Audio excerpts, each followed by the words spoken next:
to the Bronx Journal. I'm Blake Bryan. Poetry has always been a creative way for people to express themselves, whether you write poems for your own personal benefit, for your friends, or to enter a New York City poetry slam. And when you're into poetry, all kinds of opportunities open up that make your life even richer. It allows you to seek grants and scholarships and travel in search of new experiences that will be reflected in your poetry. Here to discuss his experiences as a poet, playwright, and book reviewer is Bronx native David Mills. Welcome to the show. Thank you, Mr. Bryan. Now, how did you get started in poetry? The first poem I wrote, I was probably about 11 years old. I was sitting in my apartment. I had just finished reading Robert Frost's Stopping by Woods on Snowy Evening, and I took the last line and kind of flipped it and made it my own. Wow. So at what point did you realize you could have a career in poetry and in writing? Oh, does one consider it a career? I got my master's at NYU and been pursuing it due diligently since then, teaching, performing, writing.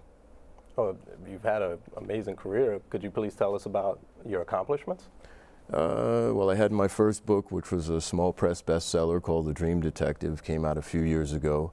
I've written for magazines and newspapers such as The Source, Vibe, Rolling Stone, the Boston Globe, the Washington Post, and publishing poems in journals for 20 years.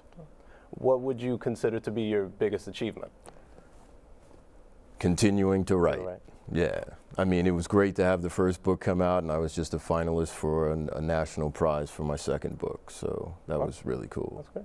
And you've also been able to travel to different countries to write poetry. Yes, I have. I was in Poland about 15 years ago. I'd gotten a grant to go there and write poems about the Holocaust, and wrote those and actually got to work with visual artists over there. So my poems were displayed in museums. And actually I've had some poems displayed at the Venice Biennale, which is a big art exhibition in Venice, Italy, and also in Germany at an art exhibition called the Documenta. So what have you learned from those experiences? It's interesting to collaborate with visual artists. Very interesting to collaborate with them. They're coming at it from a very different sensibility and sort of responding to what they're doing more so than them responding to what I'm doing. And the artists, they made pictures inspired by your poetry? It was more the other way around. I would write poems inspired by their artwork. Where have your poetry appeared, in what books? Callaloo, there's an anthology that came out called In the Tradition. There was another one out of the New Eurekan Poets Cafe where slam poetry became very popular in New York City. It's called Aloud, so I've had poems in there. Have some coming out in the African American Review, which is a journal. It's been a number of places. Another journal, which is actually also an art newspaper in New York, is called Brooklyn Rail. So, what poem would you say has the most meaning for you? It's very difficult to say. My aesthetics are very varied, but a few years ago I wrote a piece for Sean Bell called Forever's Bread. And I remember the first 4 or 5 times I read it, I literally could not get through it without tearing up. I'm working on a piece for Trayvon Martin right now. Really? That's amazing. You've also had 2 plays produced. Yeah, I was in a playwriting workshop at the Negro Ensemble Company, and they asked some of the writers to submit some stuff to Juilliard. I submitted a play I'd written about African-American nurses in Vietnam, or actually after they came back. They liked it, and they commissioned me to write a piece about Dr. King. And what was it like to actually see something you wrote come to life? Oh, it was intense. I mean, sitting in the audience at Juilliard, I mean, this is like the premier acting school in the country, and seeing these actors like bringing your words to life was amazing, amazing. And what inspires you to write? What draws your inspiration? Everything, literally. I mean, it could be something as intense and political as, you know, the killing of a Sean Bell, and then it could be something sort of abstract and spiritual. I'm also a very spiritual individual, so it can be anything. Dreams. Your book, Dream Detective, it made the bestseller Small list. press bestseller Small press. list. How was that for you? Oh, it was great. I mean, because it was within about a week and a half of it being published. Week and a half? Wow. Yeah. So that was also a very nice moment, a very nice acknowledgement of, there's a poet, Dylan Thomas, and he has a poem called In My Craft and Sullen Art. And one of the lines is, I write for those who neither heed my craft nor art.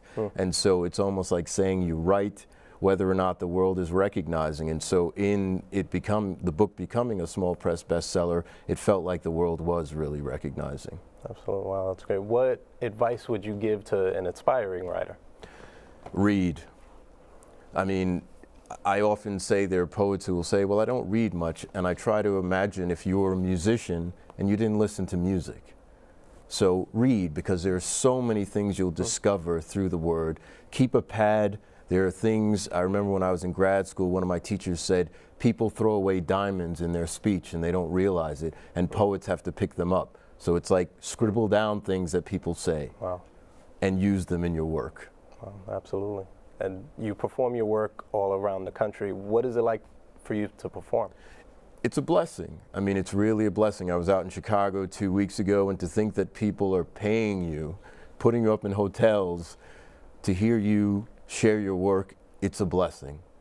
And after your shows, do you feel like you've inspired the audience? Do you feel like you've left an impression? Yeah, I do, and that's not an egotistical thing. I mean, I write out of a lot of spaces, love, politics, the personal stuff, and people will come up to you and they will say or speak about certain poems that resonated with them. And because the range of my poetry is pretty wide, you'll have different people kind of being touched by different things.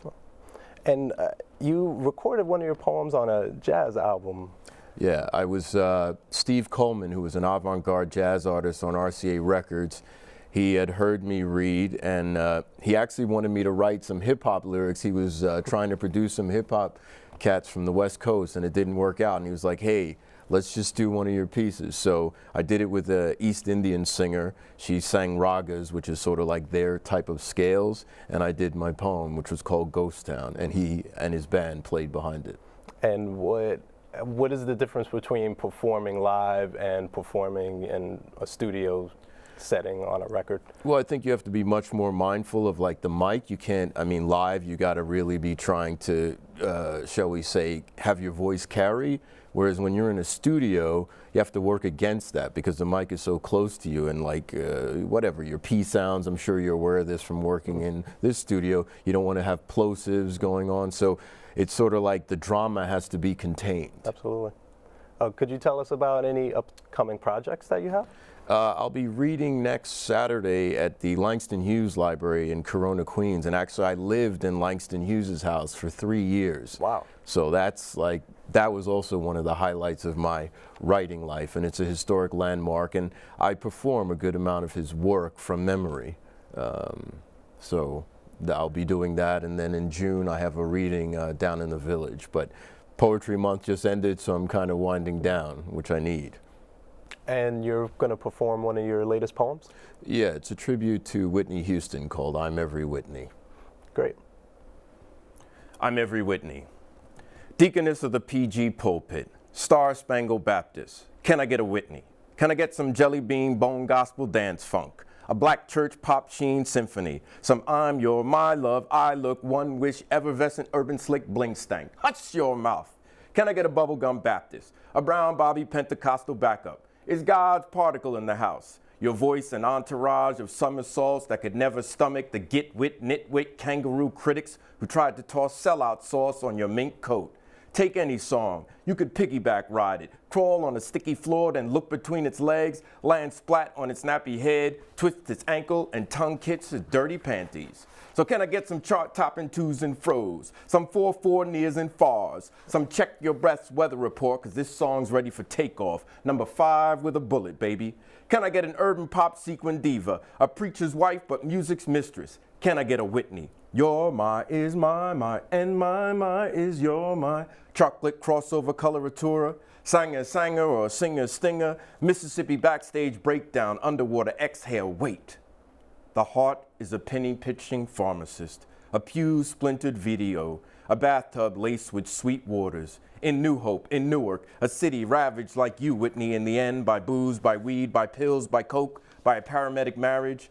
Addiction is a candlelight vigil. Xanax, Ambien, lorazepam, analgesic, Nippy's painkillers, on vinyl, on wax, on drugs, on sale now, on condition of anonymity. Can I get a Whitney? Can I get a tight shot on the comeback tabernacle, the New Testament street cred, the semi-conscious dance pop shout out? Death is a raven's medicine chest, the coroner's tour de force. Remember, a daughter lost a mother and a mother lost a daughter, who'd been drinking booze that Friday night. At the bottom of each empty was a stadium full of boos and jeers, fuel for the bathtub casket, the chart-topping autopsy, the finger-snapping gruesome grief, the 100 million whys moving mouth to mouth, with no resuscitation. But your fingers were bolts of copywritten lightning. See, you had bested Benson, outdid Dolly, shaka, I'm every Whitney. How do you handcuff 105 pounds of thunder? You can't. So they sued your breath for breach of contract, swore up and down your mouth was a soprano ambulance, because once you had done rung gossip from a song, the lyric would hemorrhage, collapse, and spasm. Your tongue, a stretcher, rushing that melody into your dressing room to administer CPR.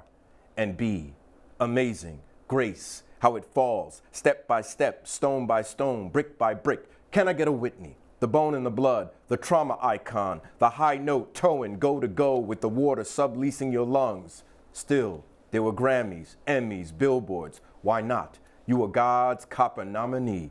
Your teeth, sheet music, your band would lean in and read whenever your lips puckered, then split. Wow. That was beautiful, Mr. Mills. Thank you very much, Mr. Bryan. It's Thank a pleasure you for coming being on the here. show. So where can people get a hold of you? You can contact me at booked65, which is B as in boy, OOK as in kite, ED as in David, 65 at yahoo.com.